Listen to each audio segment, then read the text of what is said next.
In couples therapy, we have this saying that in order to get the relationship that you deeply want and deserve, you have to be willing to risk the relationship that you already have.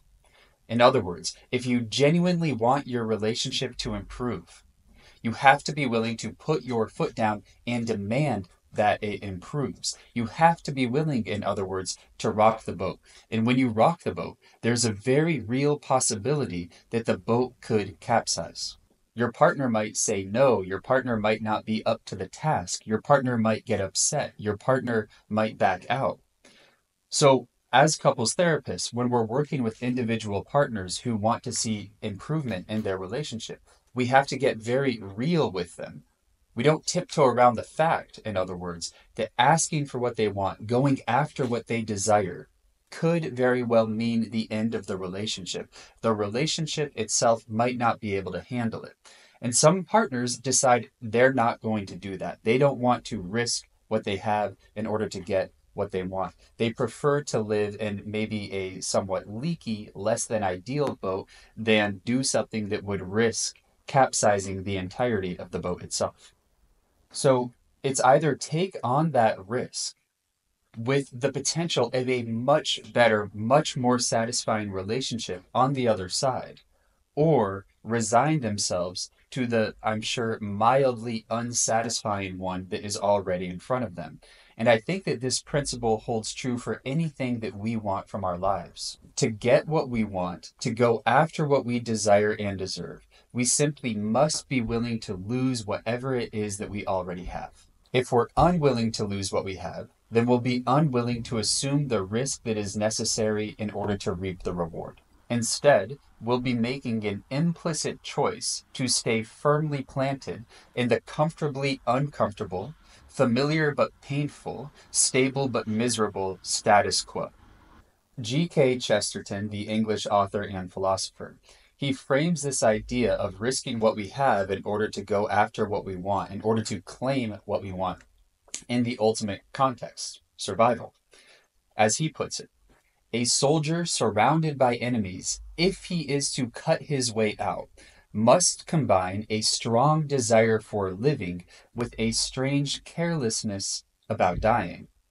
He must seek his life in a spirit of furious indifference to it. He must desire life like water and yet drink death like wine. In other words, survival requires risking what is most valuable to the soldier, the very life that he is fighting to protect. If the soldier is to survive, he must paradoxically be willing to die. He must be willing to lose the life that he has in order to obtain the life that he seeks. If he instead clings to the life that he has, then he won't fight for it out of fear of losing it. His inaction will lead to his ultimate defeat, which in this case will mean loss of life. To bring it back to the relationship example, a partner who desires more must, in the words, the language of Chesterton, combine a strong desire for a better relationship with, I'm going to call it, a courageous willingness to lose the relationship that they have. In this sense, the partner who dares to rock the boat actually puts a higher value on rocking the boat, on going after what they want and failing, than they do on passively resigning themselves to the status quo that is their current relationship. But let's move on from the relationship example. I just wanted to use that to set the stage for us. Take a moment to think of anything that you want, that you really want from your life. More money, grand adventures, happiness, peacefulness, enlightenment, a better job, a pay raise, a loving spouse, a more open and transparent family unit. It's something that really calls you, that you find yourself thinking about, fantasizing about frequently. And let's imagine that whatever it is that you desire is over here in point B. And right now you are here at point A. And from the vantage of A, B looks incredibly appealing. Of course, you're going to want to get over there. But going towards B, going towards B does mean leaving A. And A, even if it lacks quite a bit, does come with some very real and genuinely legitimate benefits. There's a certain safety, a predictability, a comfort, an ease, perhaps, that A offers. So to move in the direction of B requires what I call twofold courage.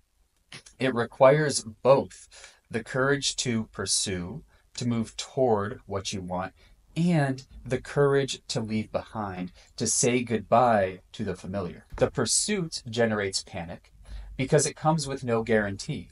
You may or you may not be successful. The soldier, in fighting for his life, could very well lose it. And the departure also generates panic because you're voluntarily leaving behind your holding environment, your safe or at least predictable space, your haven of familiarity. For instance, let's say you'd like a pay raise. You're going to have to ask your boss for it. You don't know what your boss will say. Your boss could say no. Maybe in the worst case scenario, your boss actually turns around and fires you for being so presumptuous and ostentatious. Are you willing to risk the current comfort provided by your less than ideal salary in order to go after what it is that you truly desire and deserve? Or let's say you'd like more confidence, and you know that confidence is at least partly the result of putting yourself out into the world. But maybe that won't work. Maybe you'll end up losing the little confidence that you already have. So are you willing to forego the comfort that is genuinely provided by holding yourself back in order to put yourself more fully into the world and see what happens? See, to obtain whatever it is that we seek, we must pursue it courageously while simultaneously being wholly prepared for two things to happen. One, not getting it, and two, losing whatever it was that we had before we set out on our pursuit. So what a predicament we're up against. No guarantee that we'll succeed in getting what we seek. A definite guarantee that we will lose at least part of what we had. And now, my friends, we see why courage is truly called for. Like the soldier, who is fully aware that she must risk her life in order to save her life, we too should acknowledge that we must risk something that is genuinely meaningful to us, that genuinely matters to us, in order to go after something that matters to us even more. If success doesn't happen, if the rocked boat does capsize, what do we lose? And are we willing to lose it in order to pursue that? In some sense, I actually think that the soldier has it a little bit easier because for the soldier, it is literal life or death. It's incredibly black or white. You fight for your life or you lose your life. And yes, you might lose your life in fighting for your life, but you have a better chance of keeping your life if you fight for your life. But our situation is probably far more nuanced. There's many more shades of gray. I actually think that makes it a little bit trickier. See, we're pursuing the potential of a better life or resigning ourselves to the status quo. And the status quo isn't death, most likely. The status quo is mildly disturbing. The status quo is less than ideal, but the status quo is ultimately bearable.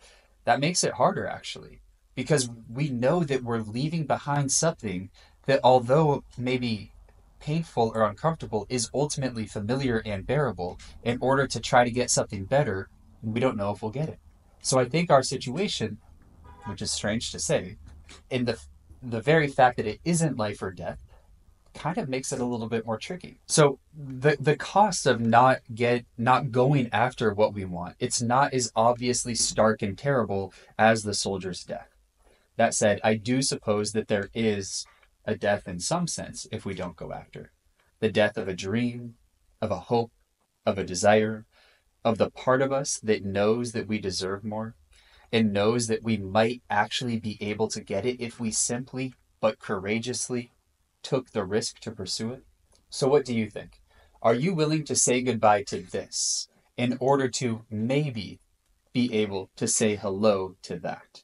Are you willing to let go in order to see what you might gain? Are you willing to risk whatever it is that you already have to go after whatever it is that you desire, that you long for, and that you maybe even deserve? Thank you very much. I hope that you got something useful out of today's video. If you liked it, go ahead and comment or subscribe for future videos like this. Take care. Have a great day.